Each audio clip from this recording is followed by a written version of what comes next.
Di balik keberhasilan pendakian menuju puncak tertinggi Everest, ada sosok-sosok tangguh yang jarang terlihat kamera. Suku Sherpa. Merekalah tulang punggung setiap ekspedisi, menyusun jalur pendakian, memanggul perlengkapan berat, dan memandu para pendaki melewati medan es yang mematikan. Kemampuan fisik mereka jauh melampaui manusia pada umumnya. Para Sherpa sanggup membawa beban hingga 50 kg di ketinggian ekstrim, tempat oksigen menipis, dan suhu menusuk tulang. Bagi para pendaki, mereka bukan sekadar pemandu, melainkan penyelamat. Bahkan dalam sebuah kisah yang terkenal, seorang Sherpa pernah menemani dan menyelamatkan pendaki asal Malaysia yang mengalami hipotermia parah. Ia menggendong pendaki itu menuruni jalur bersalju selama hampir 6 jam, hingga akhirnya tiba dengan selamat di base camp. Suku Sherpa adalah pahlawan sunyi dari Himalaya, penjaga jalur yang memastikan setiap langkah menuju puncak tertinggi dunia dapat tercapai. Mereka adalah kekuatan tak terlihat di balik setiap keberhasilan menjejak atap bumi di Gunung Everest. Di ketinggian sekitar 3.000 meter di wilayah Solukhumbu, Nepal, perkampungan suku Sherpa menghiasi lembah-lembah di kaki Everest. Mereka berasal dari Tibet dan bermigrasi ke Nepal sekitar 500 tahun lalu untuk mencari tanah baru.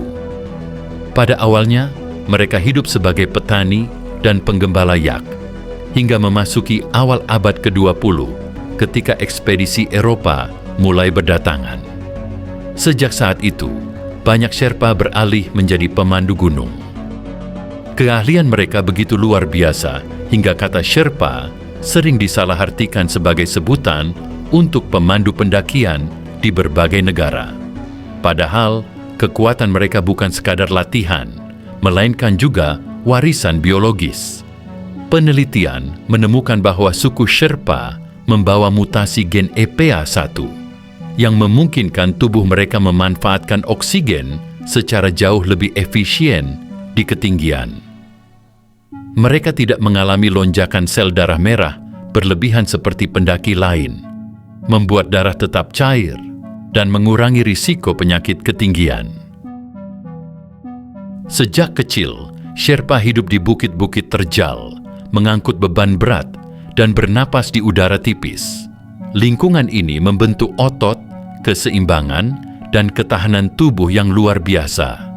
Namun, kekuatan mental merekalah yang seringkali lebih menonjol. Gunung dianggap suci dalam budaya Sherpa, sehingga setiap pendakian dilakukan dengan ketenangan dan rasa hormat. Selain fisik yang kuat, mereka adalah ahli navigasi di medan bersalju. Para Sherpa memasang tangga, menyiapkan tali, membuka jalur, dan membawa logistik penting bagi pendaki lain. Tanpa mereka, sebagian besar ekspedisi ke puncak Everest mungkin tidak akan pernah mencapai keberhasilan seperti yang kita kenal hari ini. Suku Sherpa dikenal sebagai pemelihara yak, hewan besar khas Himalaya dan dataran tinggi Tibet. Yak mampu bertahan pada suhu sekitar minus 40 derajat Celcius dan hidup di ketinggian lebih dari 4.000 meter. Bagi masyarakat Sherpa, hewan ini memegang peranan penting dalam kehidupan sehari-hari. Dari bulunya yang tebal, mereka membuat pakaian hangat dan tenda.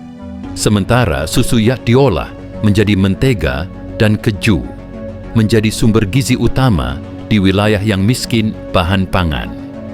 Bahkan kotoran yak dimanfaatkan sebagai bahan bakar untuk memasak dan menghangatkan rumah, menggantikan kayu yang sulit ditemukan di dataran tinggi. Namun peran terbesar yak bagi Sherpa adalah sebagai hewan angkut yang sangat kuat. Layaknya kuda bagi para koboi atau unta bagi para pengelana gurun, yak menjadi penggerak utama di jalur pegunungan Himalaya.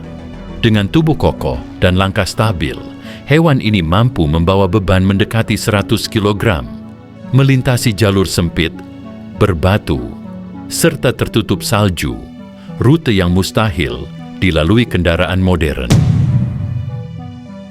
Dalam berbagai ekspedisi pendakian, ia adalah tulang punggung logistik, mengangkut perlengkapan, makanan, dan tenda dari desa menuju base camp. Ketahanannya terhadap udara tipis dan suhu ekstrim menjadikannya sahabat paling setia bagi suku Sherpa dalam menjelajahi dunia di atas awan. Bagi mereka, ia bukan sekadar hewan, melainkan bagian dari tradisi, sumber kehidupan, dan mitra yang membantu menaklukkan gunung-gunung tertinggi di bumi. Sejarah pendakian Everest bersama suku Sherpa dan penjelajah Eropa membentang sangat panjang.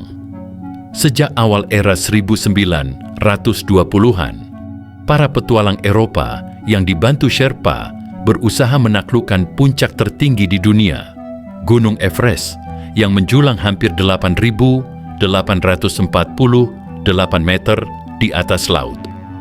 Namun, selama puluhan tahun, berbagai upaya itu berakhir gagal. Everest terlalu liar, dan rentetan percobaan selama lebih dari 3 dekade menelan korban.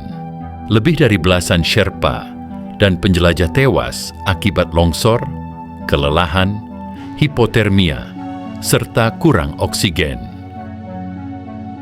Pada masa itu, wilayah Everest sangat terisolasi. Logistik sulit diangkut, cuaca tidak bisa diprediksi, dan badai salju dapat muncul kapan saja. Suhu ekstrim mencapai sekitar -60 derajat Celcius, cukup untuk mengancam nyawa pendaki paling berpengalaman. Tantangan terbesar datang ketika memasuki ketinggian di atas 7.000 meter, zona yang dikenal sebagai zona kematian, di mana tekanan udara turun drastis dan oksigen menipis. Tubuh bekerja jauh lebih keras, napas terengah, jantung berdetak cepat, pencernaan terganggu, nafsu makan hilang, dan tidur menjadi sulit. Kondisi inilah penyebab utama ratusan kematian pendaki di Everest.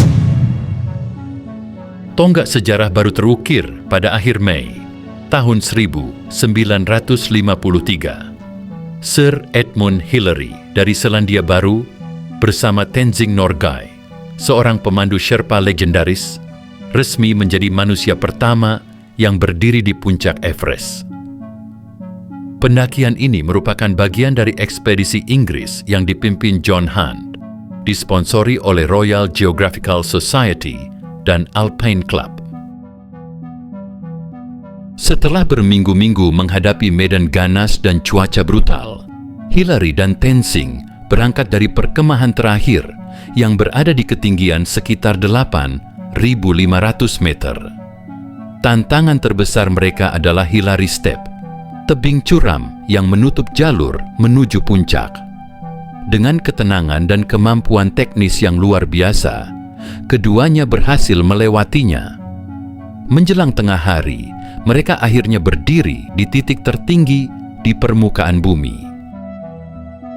Di puncak, Tenzing memberi persembahan makanan sebagai penghormatan tradisi Sherpa, sementara Hillary meninggalkan sebuah salib kecil.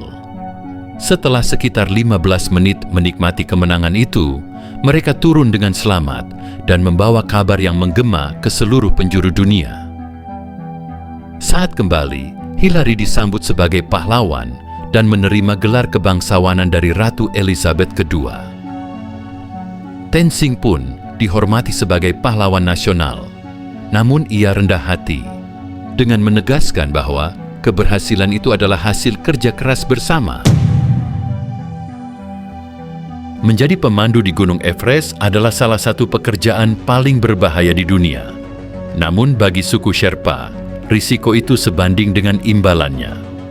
Dalam satu ekspedisi, seorang Sherpa bisa memperoleh bayaran mencapai ratusan juta rupiah, tergantung kesepakatan, beban bawaan, dan tujuan pendakian, belum termasuk bonus.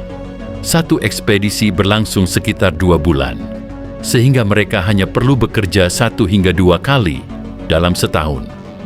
Dan perlu diketahui, satu pendakian biasanya melibatkan belasan Sherpa, membuat biaya menuju puncak Everest sangat mahal. Perjalanan dimulai dari base camp Everest yang berada di ketinggian lebih dari 5.364 meter. Disinilah para Sherpa menyiapkan logistik penting seperti makanan, bahan bakar, tabung oksigen, hingga perlengkapan medis. Setiap detail harus tepat, karena kekurangan satu perlengkapan saja dapat mengancam nyawa. Para pendaki biasanya menghabiskan beberapa hari di lokasi ini untuk beraklimatisasi sebelum naik lebih tinggi. Sebelum bergerak, para Sherpa dan pendaki akan mengikuti ritual puja, sebuah upacara persembahan untuk memohon perlindungan kepada dewa dan roh penjaga gunung. Dipimpin oleh seorang lama, ritual ini meliputi pembakaran dupa, pemasangan bendera doa, serta persembahan makanan.